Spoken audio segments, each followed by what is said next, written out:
Hello, my dear students. Hope you are safe and healthy.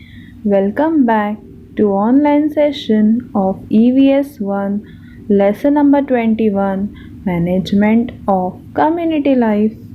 Shraddha, Aisha, and Emily's parents decided to take a trip in the summer vacation. They booked a special minibus for the trip. In the morning, everyone got ready. They waited for the bus for a long time, but it did not arrive. When they made inquiries on the phone, they realized that the driver of the bus did not know where exactly they were all waiting. Finally, the bus arrived and they set off on their trip. What caused the confusion in the trip? To do any kind of work smoothly, some management is required. What is management? The first step in management is to prepare an outline of how and when the work is to be done. If we are going to be working in a group, the outline must be clearer and more detailed. One has to decide what task each person will carry out. Each person must know clearly how to carry it out. Proper coordination has to be maintained among the people involved.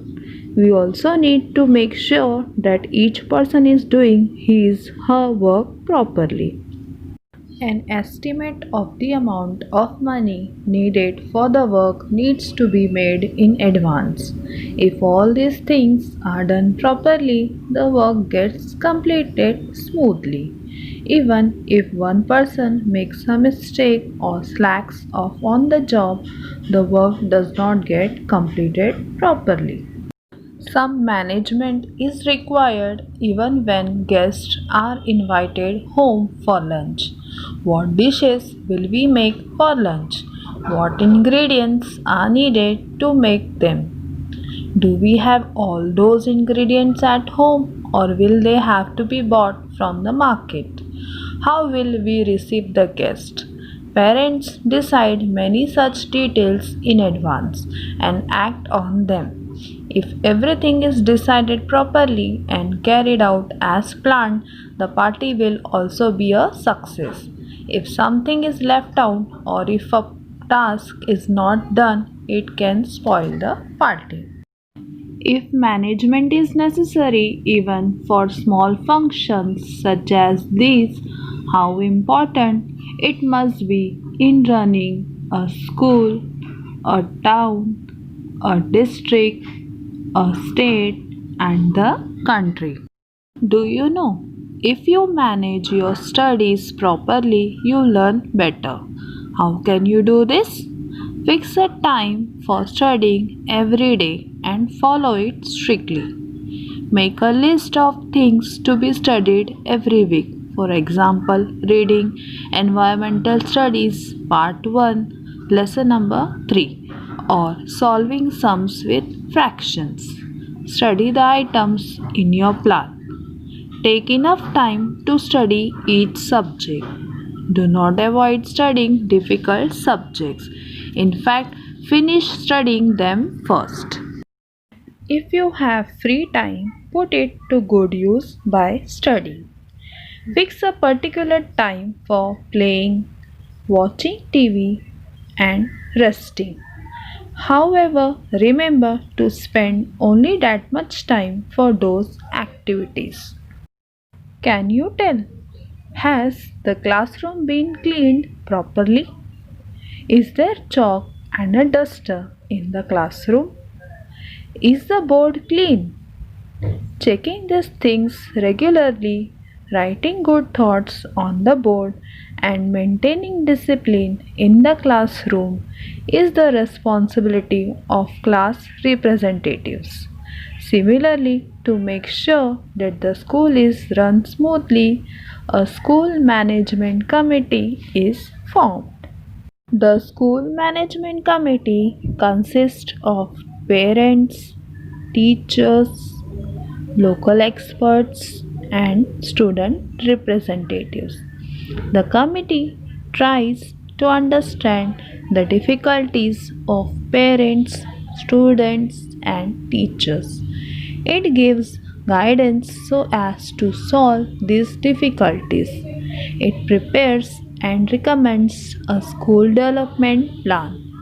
It keeps an eye on the regular attendance of students and teachers in the school. It helps in carrying out schemes such as the midday meal. In this way, teachers and parents work together through the school management committee to ensure the all round development of the students. Can you tell why do accidents occur on the streets? Why must we follow traffic rules? Why does school always begin at a fixed time? Why is a timetable of all the subjects made? Why do vehicles only run on the left hand side of the road? You must have wondered about these things before. If there is no fixed time for school to start, what will happen? Students would come to school and go home whenever they wished. We would not know when to study. If there were no timetable, students would bring the textbooks and notebooks of all different subjects to school. Rules guide us about how to behave in society. Because of rules, we can be sure that everyone will behave in a particular manner. For example, because we know that everyone will drive their car on the left hand side, we can also drive our car in the same way safely. If we did not know whether the vehicle coming towards us would come from the left or right, we would also get confused. Rules are made so that community life can go on in a smooth and orderly manner. Earlier, customs and traditions formed the basis of rules. Now, it is the government that makes the rules. After independence, a constitution was framed for our country. The constitution provides the fundamental framework for governing the country. It lays down the principles on which a society is organized and developed. The elected representatives run the country according to the constitution. We are dependent on many people for things needed in our daily life. We need water for drinking, washing, for agriculture, and also for animals. It is necessary to clear the garbage in our neighborhood every day. We need roads, street lights, schools, hospitals, public parks, and gardens. Fulfilling these needs is the responsibility of the local government body. People elect their representatives to the local government body to attend to these needs. What we have learned. Management is necessary for any work to be done properly. A detailed plan is necessary for group work. If work is carried out according to the plan, it is done smoothly and on time. The school management committee works to ensure the all round development of children. The local government body provides the facilities for the daily needs of people.